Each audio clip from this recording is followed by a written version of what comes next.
Lep pozdrav iz studia Idrijskih novic. Naš današnji športni gost je Samuel Borovinšek, smučar smučarskega kluba Idrija. Prav lepo pozdravljeni. Dober večer, hvala za povabilo. Pred nekaj dnevi se je zaključil svetovni pokal za FIS Masters in sezona za vas je bila zelo uspešna. Osvojili ste skupno 3. mesto in pa ob tem zmagovalni globus v veleslalomu, za kar vam seveda čestitam.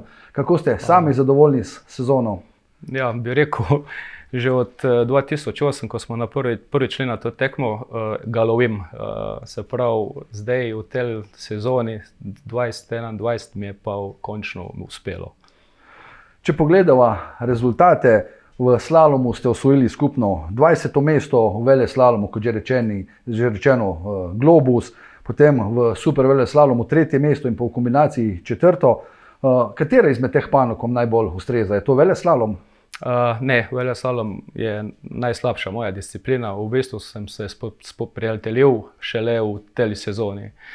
Kot rečeno, letos skupno 3. mesto, kar je velik preskok v primerjavi s preteklimi sezoni. Do sedaj je bila najboljša vaša uvrstitev 14. mesto v skupni razvrstitvi.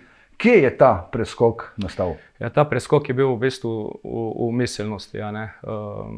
Dosti smo bili na treningih na ledenikih s klubi, tako da sem jaz gledal, se pravi, fante iz svetovnega pokala, evropskega pokala, mladinskih vrst, tako da sem pač poskušal spremeniti tehniko kar nekaj let. Se pravi, tako zdaj mi je uspelo porihtati ta tehnika. Koliko tekem sicer sestavlja celotno sezono? Ja, celotna sezona, če je vse običajno, jih je 60 tekem. Zdaj, se pravi, v letošnji sezoni, ko je bila ta koronavirus, je pa, se pravi, v januarja sploh nismo vedeli, ali bo tekme ali ne bojo. Pol je pa FIS komite dal zeleno luč. Na to smo preko naše koordinatorke Patricije Mali, se pravi, uspeli na naši smučarski zvezi, da so nas uvrstili, se pravi, masterse v reprezentanco. Če ne drugače, mi letos sploh ne bi mogli trenirati. Se pravi, pol smo začeli s treningi in se pripravljali na, se pravi, FIS Masters tekme. Kje pa trenirate? Ponavadi mi treniramo na smučarskem centru Cerkno, letos pač je bilo zaprto vse skupaj, ampak so nam dovolili na Soriški planini. V bistvu smo morali vse papirje spisati, se pravi, vse dati na listo, preverjanje, se pravi, negativni testi, PCR testi, v bistvu so nas, kar bi rekel, testirali povsod. Zraven tega smo nosili, se pravi, če ne maske, tubularje okrog ust. Na štartu smo se držali, se pravi, tista minimalna 1,5 metra, tako da bi rekel, smo zelo veseli, da ni prišlo prav do nobene okužbe. Kako pa sicer vplivajo na tekmovalca vsi te postopki dodatni, katerih niste bili vajeni v preteklih letih? Ja, organizacijsko in, se pravi, tehnično je bilo, vse smo navajeni pod pritiski. Tudi v bistvu to je samo en dodat, ki se ga mogel pač sprijeti in miselno, se pravi, ta izziv ga, se pravi, peljati naprej.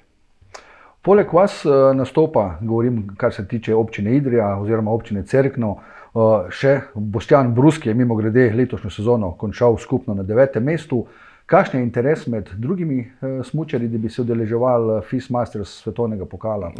Ja, se pravi, Boštjan je odličen tekmovalec, se pravi, v svojih kategorijah pobira že drugo leto, v A4, veliki kristalni globus. Tako da v bistvu jaz sem zelo vesel, da sva skupaj, pa da je lahko se en drugemu, se pravi, vzpodbujava. Zdaj, ostali so še Mikuš Borut, Istenič Mirko, se pravi, ker so šli na več tekem, razen da nismo sam tlele v Sloveniji. Ostali se pa udeležujejo samo na, se pravi, tekme na SC Cerkno, ki pridejo. Omenili ste tekmo v Cerknem. Kakšen je občutek nastopati, lahko rečem, na domačem terenu? Domači teren je v bistvu najtežji, ker se nevede si na sebe daš ogromnega pritiska, kar pa na drugih, se pravi, pa ni, vsaj pri meni osebno. Tako da domači teren ga v bistvu ne maram. vam je mogoče poznano, kakšni so vtisi tujih tekmovalcev, ko pridejo na tekmovanje v Cerkno? Ja, pozitivni. Od začetka, se pravi, prva tekmo, ko smo imeli, je bilo 100 tekmovalcev, potem se je tu razvedlo, kakšna fantastična je organizacija, vzdušje, zdaj jih je pa preko 200, a ne jih pride na tekmo. Ja, zelo radi prihajajo in zmeri več jih je. Sicer pa ste danes s seboj na pogovor prinesli tudi nekaj res lepih priznanj. Žal vam še manjka ta globus za zmago v svetovnem pokalu v veleslalomu, katerega žal organizator ni imel na zadnjem tekmovanju. Ja. Pa me zanima, nam lahko predstavite malce, kaj pomenijo ta priznanja, katere ste prinesli s seboj? Najbolj, se pravi, je tale za osvojeno, se pravi, v skupini A5, ta kristalna medalja, ki smo jo dobili. Zdaj rekli so, da pač letos ne bo za to veliki kristalni globus. V bistvu to je bil pred 3 leti, je pa tak, ne, sam je dosti večji, ta je za 3. mesto, bil 2019, v bistvu ta je na poti, naj bi bil za veleslalom. Se pravi, tale je za osvojeno najhitrejša, se pravi najhitrejši v veleslalomu. Skupine, se pravi A, ki je od 30 do 59, sem bil najhitrejši, se pravi v veleslalomu. No, tle so pa zdaj pa medalje svetovnega prvenstva iz Cortine, za osvojeno drugo, se pravi svetovni podprvak v veleslalomu in super veleslalomu. Tako šel sem dol, vedel sem, da imam šanso priti med prve 3, nisem pa pričakoval v bistvu te 2 medalje, se pravi drugo mesto. Prehitel me je samo državni prvak Italije, se pravi tisto, ko je bil pa 3. slalomu, me pa premagoval zdaj 4 leta. V bistvu sem ga 4 leta lovil. Je pa tako, ne, da mi imamo nekako konstantno male treningov, 6 do 8 treningov na sezona.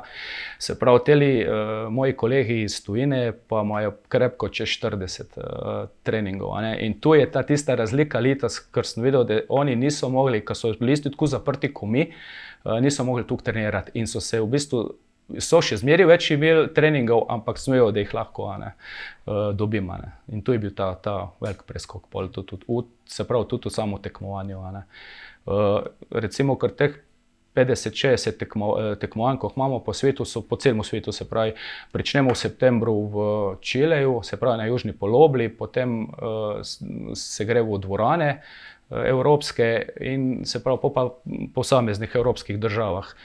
Tako da mi tlele, se pravi iz Slovenije, hodimo na najbližje tekme in te najbližje tekme, ki so najmočnejša konkurenca.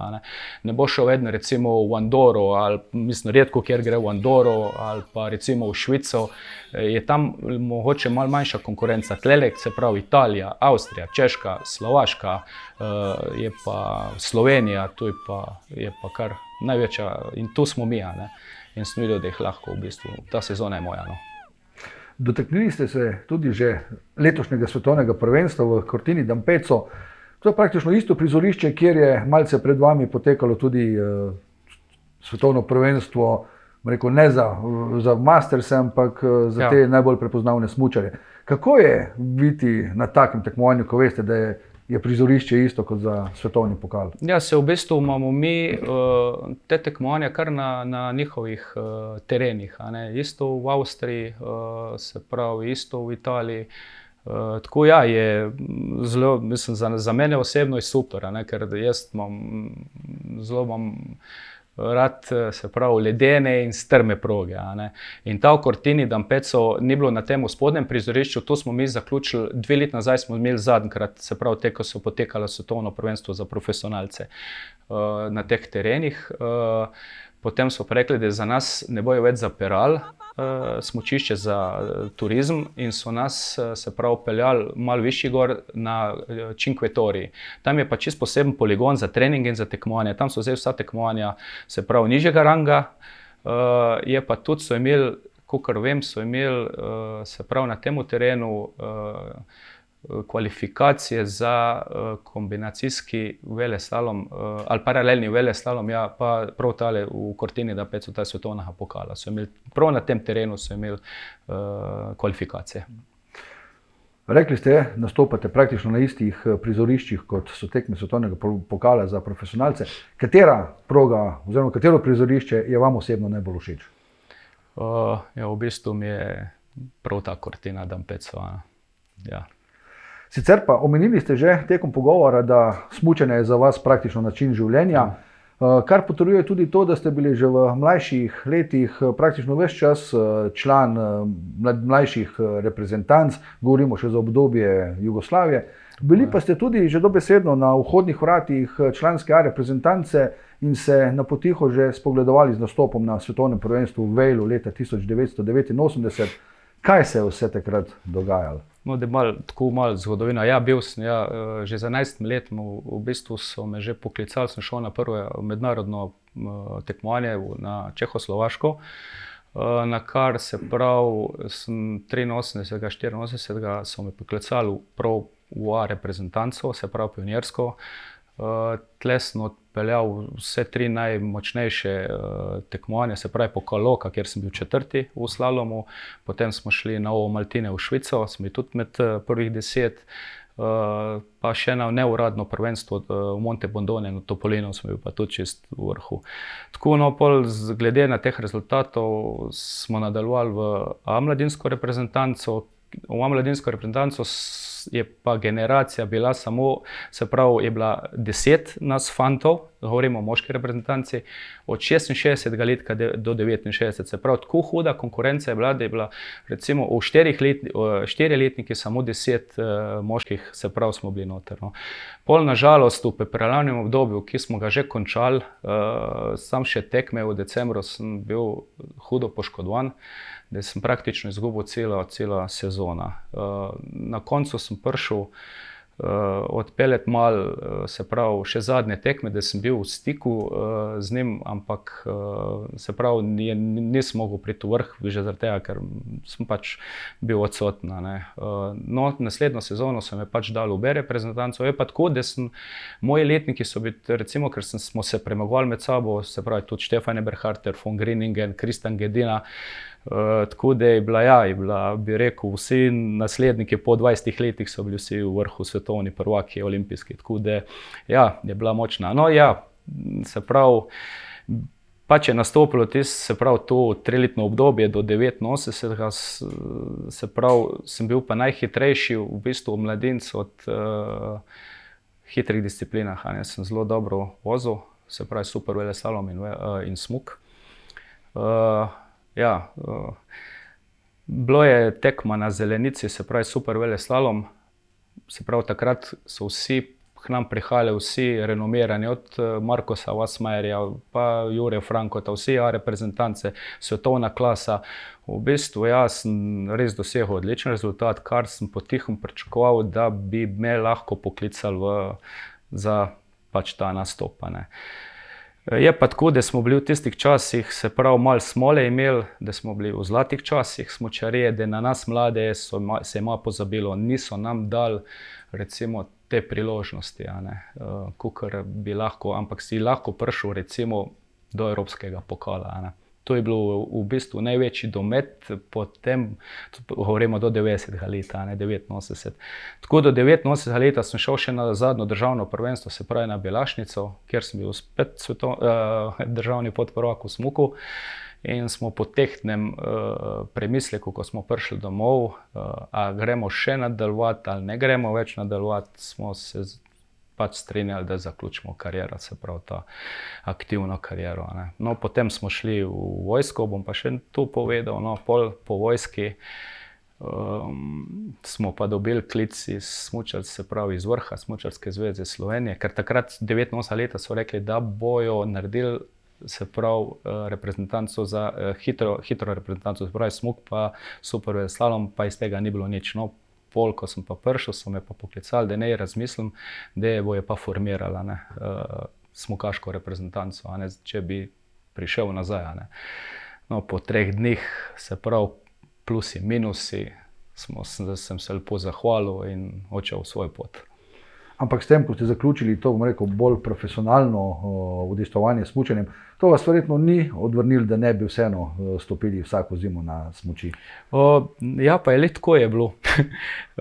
Se pravi, takrat sem še imel možnost, da sem naredil še za učiteljna 3, ko sem imel pod 50 FISPIK, da sem šel direktno za učiteljna, sem položil, pa 10 let nisem hotel slišati o smučariji nič. Ker sem rekel, da v telmu mineštri ne bom sodeloval. Kaj je pa potem pretehtalo, da ste se nazaj aktivirali? Ja, potem pa sem videl, da v bistvu bi meni bolj koristilo, da se začnem nazaj gibati, se pravi, da sem aktiven, ker sem čist končal z vsem in se pravi fizična kondicija, miselnost drugačna in pol se je začelo tu obračati. Ja. Zdaj je pa v bistvu spet nazaj tisti način življenja in mi je zelo všeč. Ja. In glede na uspehe, katere dosegate, vam najbrž ni žal? Ne, daleč od tega. Zdaj osvojili ste, rekli smo že nekajkrat danes, naslov najboljšega v veleslalomu na svetu. Imate še kakšen izziv za prihodnost? Ja, v bistvu to je šele prvi mozaik, imamo še kar nekaj disciplin, ki moramo priti do vrha. Pa da mogoče skupnega kristalnega globusa, največjega. Se pravi, zdaj sem bil tretji, ampak probali bomo, ja, seveda. Izzivi so zmeri in pri meni so zmeri dobrodošli in po njih se ravnam. Samuel Borovinšek, jaz vam želim, da bi se vam te načrte, želje uresničile in se obenem tudi zahvaljujem za obisk v našem studiu in za današnji pogovor. Najlepša hvala. Vam, spoštovani gledalci, pa hvala za pozornost in povabljeni tudi k ogledu naslednjih prispevkov Studia Idrijskih novic.